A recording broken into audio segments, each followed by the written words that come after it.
ლევან ხაბეიშვილს პირდაპირ ეთერში კვერცხი ესროლეს. პოლიტიკოსი ტევ პირველის პირდაპირ ეთერში ირაკლი კობახიძის დღეს გაკეთებულ განცხადებებს აფასებდა. ანი წითლიძე ამბობს, რომ შემთხვევის დროს ადგილზე მყოფებიდან ერთ-ერთი პირის იდენტიფიცირება მოახდინა. წითლიძის თქმით, კაცი გოგა გოგია, რომელიც მთაწმინდის გამგეობაში მუშაობდა და სუსისა და ქართული ოცნების ტიტუშკაა. ხალხი ბიჭო, თქვენ გონიათ რომ შენი ია წულუკიანმა და მისმა ოჯახმა ნანუკა ჟორჟოლიანს უჩივლა. წულუკიანის ოჯახი ჟურნალის სიმსიის გამოქვეყნებას ედავება, სადაც ჟორჟოლიანის თქმით, წულუკიანის მამის მიერ სიკვდილმისჯილი პირების სახელები ეწერა.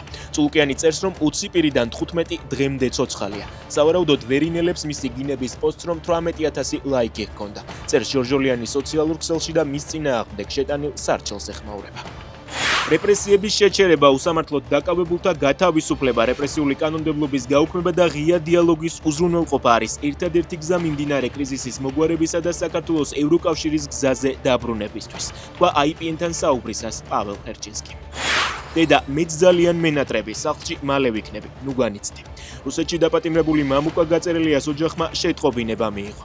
უკრაინაში მებრძოლი, რომელსაც რუსეთის სასამართლო მოვადო პატიმრობა მიუსაჯა და რომლის შესახებაც ბოლო 2 თვის განმავლობაში ოჯახმა არაფერი იცოდა, ადვოკატმა მორდოვეთის რესპუბლიკის კოლონიაში 17 ივლისს ნახა.